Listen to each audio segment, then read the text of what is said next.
This is going to be a very unique message, and it's something that I feel like the Lord would have me to share with you. And we're going to try to answer the question, is President Trump a reformer leading America to some type of an unusual or great American reset? I want to tell you that 50% of the country would absolutely scream and say he is not. 50% of the country would probably look at what's happening with finding the corruption and finding the money that's been improperly used and say, yes, something is going on. We're going to try to answer this from a practical and a biblical perspective. In January of 2024, very few people thought that Donald J. Trump would ever be able not only to run for president again, but that he had no chance whatsoever to become the next president. He was being tried in a court. He was charged in that particular court. But here's what Perry Stone knew. Perry Stone knew prophetic patterns, because my entire life has been based on one scripture. When it comes to Hebraic roots and prophecy, it's Ecclesiastes 1, 9, and 10, which says, the thing which has been is that which shall be, and that which has been done is that which shall be done. So you know me that I have always, since I've been teaching you, go back to the past, and I can show you clues from the past, from the Bible, from past history that will repeat itself. So let me give you a preview of 4 things, and we have a little bit of PowerPoint to show you with this. Teaching you the 45th president of the United States was to be elected. And Bill understands what I'm doing here. It's called gematria, where you take the Hebrew letter, give it the number value, you take the number value of that letter and translate it back to the actual letter itself. 45 is mem. Hey. Mem is the value of 40. Hey is the value of 5. But here's what's interesting. That spells a word in Hebrew called ma. Everybody say ma. And ma means what? So I would hear my guide say, Mom, Mom. And I say, he's talking about his mom. No, I'm not talking about my mom. I'm saying what, asking the question.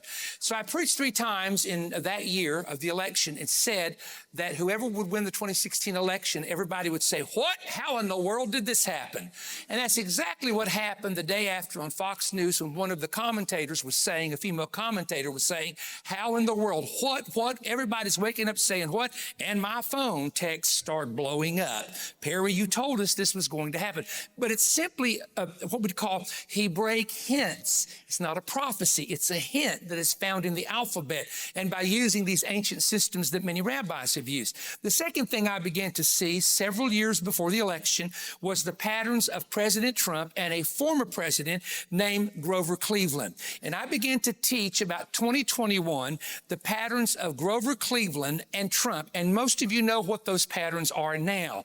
And that is that one president was elected by the name of Grover Cleveland. He lost the election. When he lost the election, another man stepped in for 4 years, and the country turned into a mess under that man. Grover Cleveland ran for another term and was reelected as president. And I kept saying, if the patterns fit, Trump will be reelected again in the same pattern of Grover Cleveland. I was laughed at. I was mocked at. But here's what I knew. Grover Cleveland was a Presbyterian, so was Donald Trump. Grover Cleveland was from New York, so was Donald Trump. Grover Cleveland married a very young woman, so did Donald Trump. Oh, y'all don't want to hear this. And so Grover Cleveland was a businessman, so was Donald Trump. So I said, the pattern, everybody say pattern, come on. The pattern is there, and of course, that's what happened. After the election takes place, suddenly all these people are saying, Brother Perry, you need to watch this YouTube video of Grover Cleveland and Trump. And they kind of take the information that's already out there and start repeating it, okay? So I was glad to see that the pattern did repeat itself. Now, the third thing that happened to me, and I wrote this in a book, and I was asking the Lord about 2021, I said, why didn't you allow Donald Trump to be reelected? Now, this is going to be controversial, but a lot of you Christians will understand me. And the Lord spoke to me and said he had to be humbled because he had too much pride. And he said his pattern will be King Nebuchadnezzar. Now, the Lord told me this. I called Jensen Franklin, a personal friend of Donald Trump's, and I said, Jensen, I want to tell you what the Lord told me. And I actually published it in a book way before the 2024 election. And in the book, it's called The Return of the Stump Trump. And Nebuchadnezzar was king. His heart was lifted up. God cut the tree down, but left the stump in the earth. And then after 7 times of an angel passing by, what happened? He was returned. Nebuchadnezzar returned to the throne and became king and gave God glory. And I remember talking about the patterns that were there, the patterns that seemed to fit. Nebuchadnezzar was a great builder. Nebuchadnezzar was the wealthiest man of his day. I went on down to the patterns, and then I said this: what is the 7 times that has to pass over Donald Trump parallel to the 7 times that passed over Nebuchadnezzar? And when I began to think about, for example, the Russian collusion, that was not true. That was a burden to him. The impeachment, that was a burden to him. And all the things that start happening to him. And guess what? The 7th thing that happened from the time he was elected to the time that he was reelected, being shot in Butler, Pennsylvania.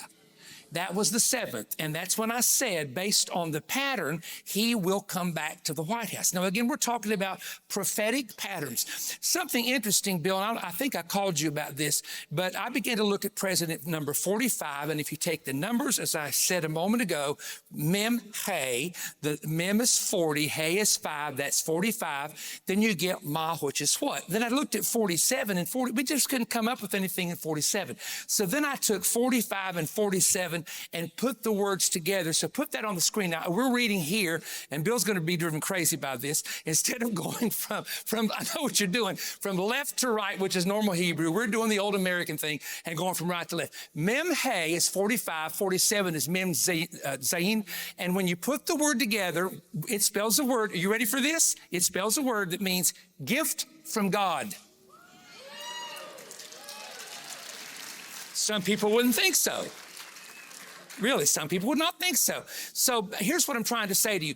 Based on everything that I saw, I began to say, against the, I guess you could say, the opinions of some, that this man is going to be reelected. It's going to be a prophetic thing, and there's going to be a reason. So the question we have to ask ourselves is, what was all of this about? Why was it that he was almost killed? What was this about? Was there something going on in the spirit that we could not see? Let me just say this to you, and I'm going to go there for just a few moments. The thing about Trump was he kept surviving. He was like Teflon. They would attack him, he would survive. They would lie on him, it would be exposed. They would say Russian collusion, it never existed. And it seems like, how do you get shot and miss being your head blown off by that much, and you turn at the right time? How do you golf on a golf course and there's a man that's going to do the same thing, and they find it out just moments before he gets to the next hole? And here's what I felt like the Lord kept sharing with me. He says, when people keep surviving strange circumstances, I have them on an assignment. And I'm going to give you the biblical example because I want to back it up by the word. In Acts chapter 9, verse 25, the Apostle Paul was in Damascus. They were going to kill him, but he escaped in a basket. In Acts chapter 14, verse 19, the Apostle Paul is in the Sea of Lystra. He is stoned and left for dead, and gets up the next day and gets on a boat and goes to his next appointment. In Acts chapter 23, verse 21, men vowed to kill Paul. They said, we're not going to eat or drink till we kill him. And suddenly he left in the middle of the night and escaped, and they didn't get to him. I guess those guys starved to death. I'm not sure. Acts chapter 27, verse 28, Paul was in a shipwreck where he could have drowned, but he didn't. Then they got into quicksand, and they could have got stuck in that. And, quicksand can take you under if it's deep enough. They didn't do it. He got bitten by a poisonous viper that my guide Gideon said, based on what we know about serpents and vipers, he should have died in no less than 5 minutes, and he continued to survive. And so Paul, here's my point, had an assignment. His assignment, according to the New Testament, was to become the apostle to the Gentile branch of the church, just like Peter was the apostle to the Jewish branch of the church. So the Apostle Paul, over and over and over again, survived death, survived nearness of death, survived being bitten by poisonous animals, survived shipwrecks. So how can you explain it? You explain it this way: he survived because of the assignment. There is something that we don't know at this point, and I really believe what I'm about to tell you. There is something that we don't know at this point that is a deeper reason as to why the Lord allowed President Trump to be reelected as president again. Now, they had conspiracy theories on him, collusion on him, impeachment on him during the first time, and then before he became president, 2 assassination attempts, court cases, everything they could to destroy destroy this one man from ever taking that position again. Yet he survived everything, and now it's coming out, all the people that worked against him, it's now exposing them. Come on, somebody. Can I tell you something? I'm going to stop right here and give you a nugget from Tony Scott, Pastor Tony Scott. Lester Sumrall gave this nugget to Pastor Tony Scott. He said to Tony, Tony, never answer a lie.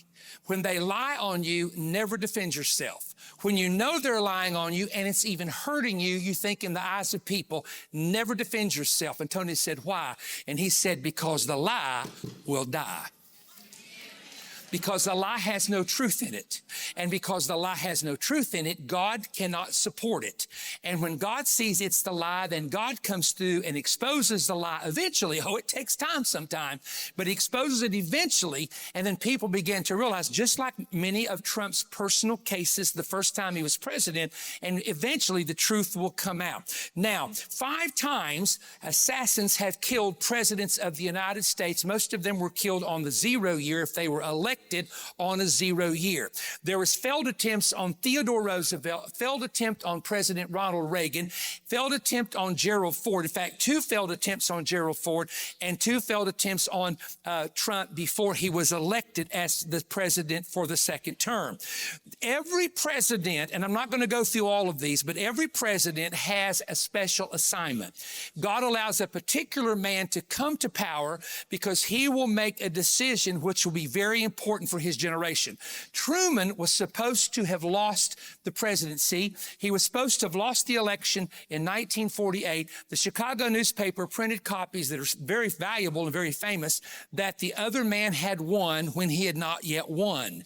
Truman, however, was the man who said, I am Cyrus, and the Jewish rabbis that he knew, that he grew up with, that he went to war with, they weren't rabbis then, but Jewish men that became businessmen told him, it is up to you. God brought you into the earth to help reestablish the nation of Israel as a nation. And I have Truman's biography. It's that thick, volume 1, that thick, volume 2. It tells the whole story of the reestablishment of Israel as a nation, and that he had to be the leader for a particular reason we won't go into. It's an entire another message to be part of announcing Israel does have the right to re-exist as a nation or be restored as a nation. President Bush was elected instead of Al Gore because President Bush would have to battle terrorism and would have to take U.S. troops into areas where very strong Islamic resistance was. Trump was reelected the first time because, as you know, he moved the embassy. They also began to come up with the Abraham Accords. Everything was moving in that direction, and then it was suddenly stopped. So here goes the question that we're asking, or the question that we're posing.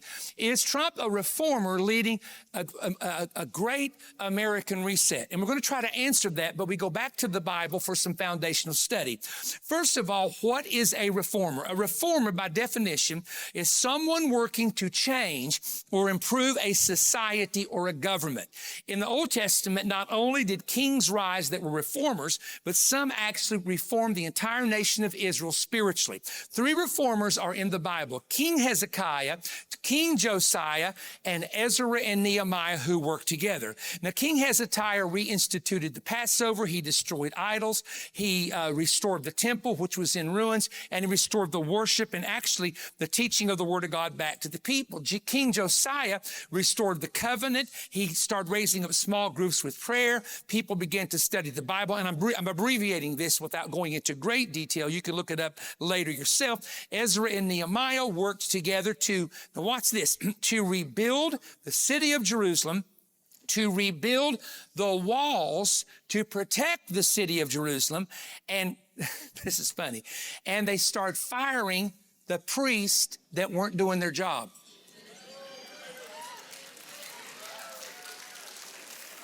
It's really interesting because if you read the story of Ezra and Nehemiah, they were being greatly hindered by 3 men. 3 men had risen up to hinder them.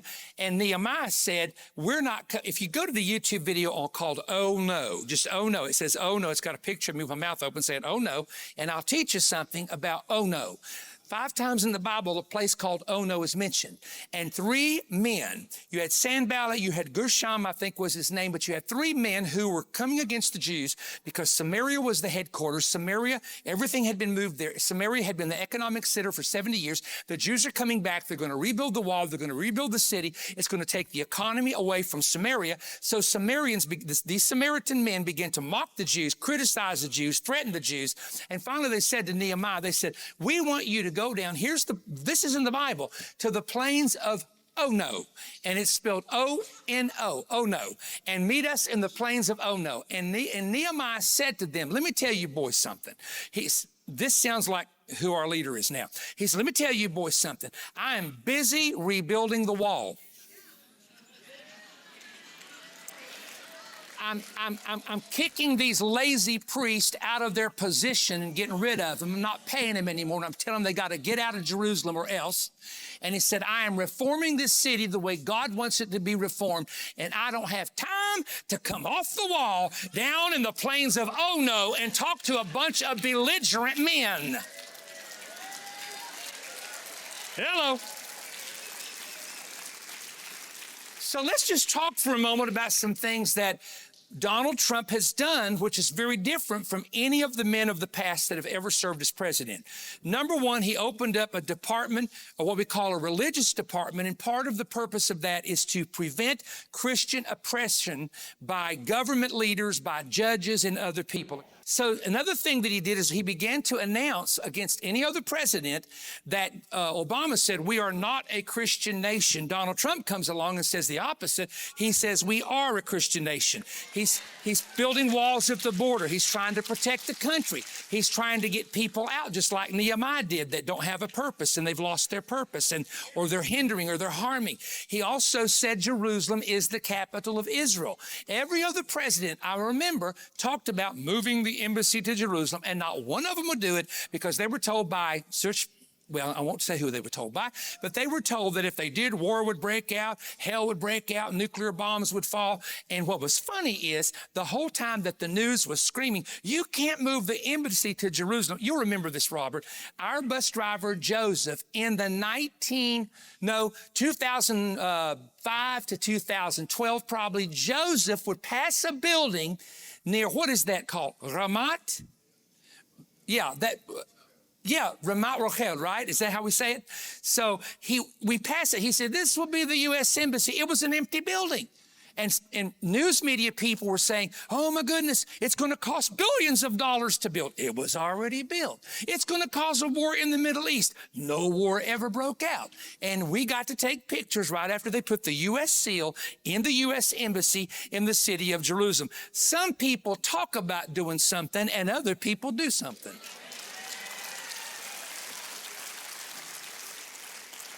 Two things that are happening now, which are very interesting, is going after the hardcore Islamic terrorists.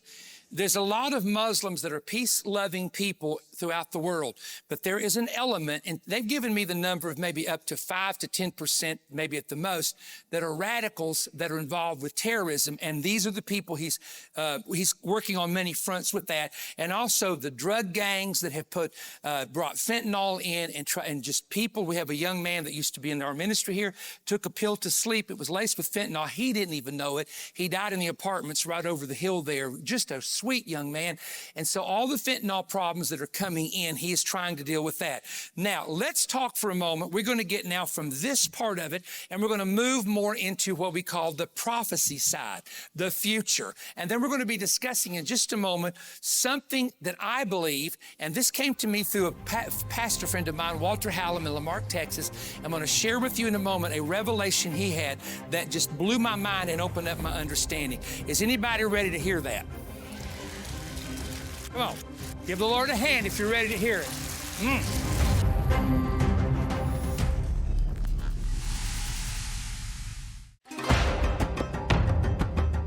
God has reserved the revelation of many prophetic mysteries for the time of the end, a time when knowledge shall increase. Daniel declared, "None of the wicked shall understand, but the wise shall understand." This powerful truth is what inspires us to host an annual prophetic summit, bringing together America's leading speakers and revelators, all gifted in discerning and interpreting end-time events. The 2025 summit featured 14 powerful services with 7 prophetic leaders that Perry Stone is now making available to you in this special Manna-Fest TV offer. When you order, you'll experience these 5 insightful messages from Perry. Is Trump a reformer leading a great American reset? Feasting on the wrong blood, Christians that are fellowshipping with demons. Why is God shaking churches and ministries before the rapture? The vision, chastisement because of defiant Christians, the nomophobia strike. How angelic demonic wars in heaven are affecting weather on earth. Joseph Z. illustrated his unique insights on the whiteboard with a revelation on the spirit of Elijah, the future of America. Bill Cloud brought Hebraic insight to the summit with these 2 messages. He is about to turn the tables over. He trains my hands for war.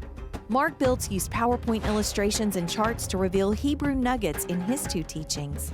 Genesis mysteries from the Hebrew language.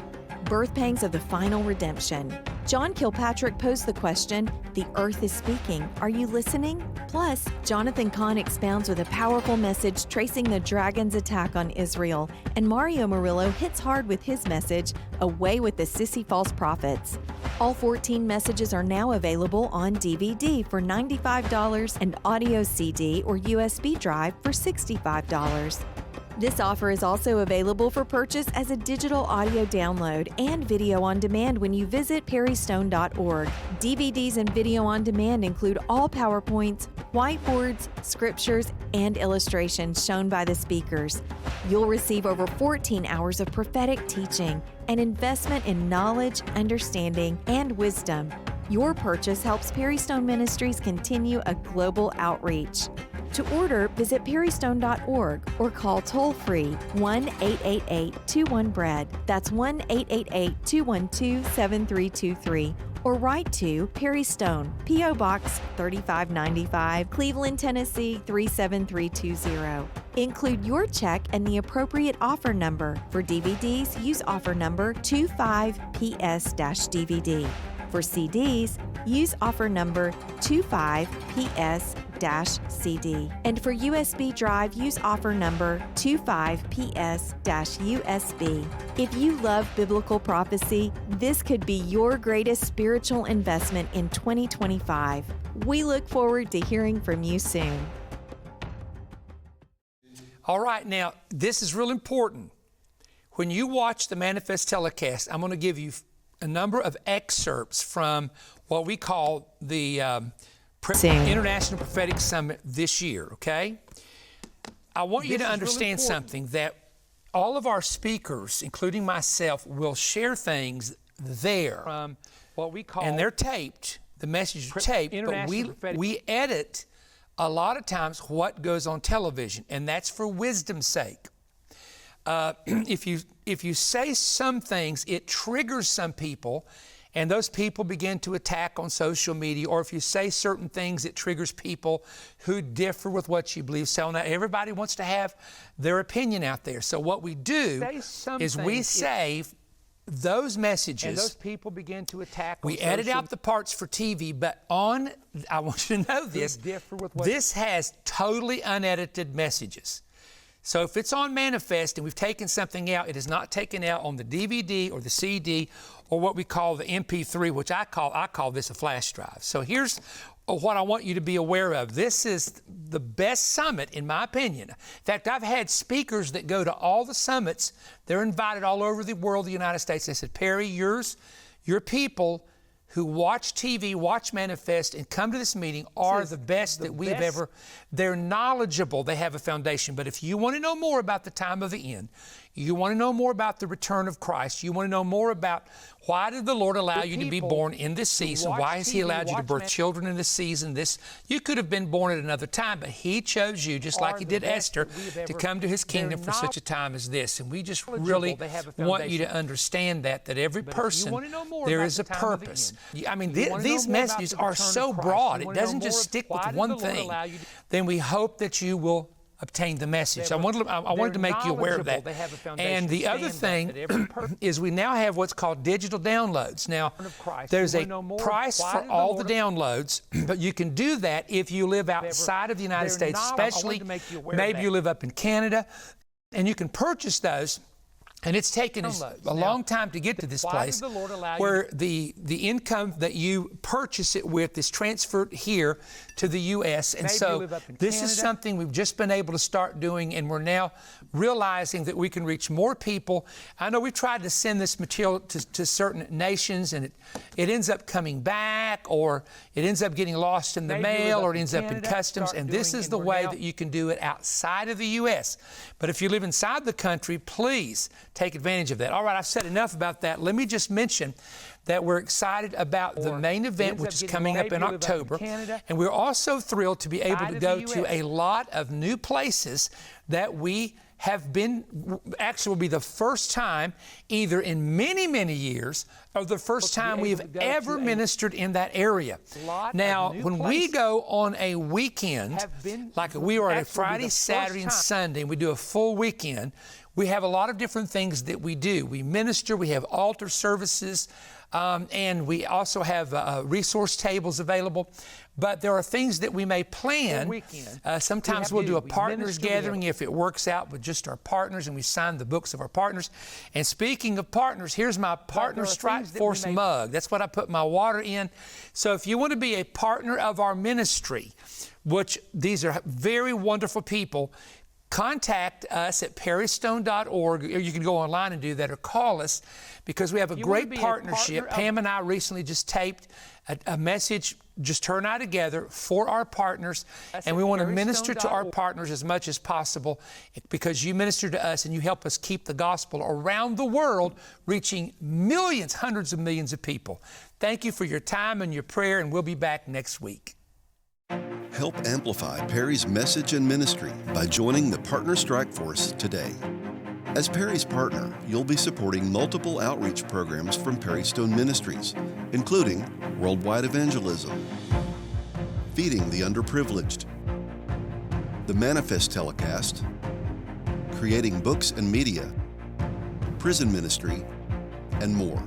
As a Partner Strike Force member, you'll also receive special access to premium events and materials, such as our Partner Strike Force website, live-streamed prophetic updates, partners-only tours in Israel, and more.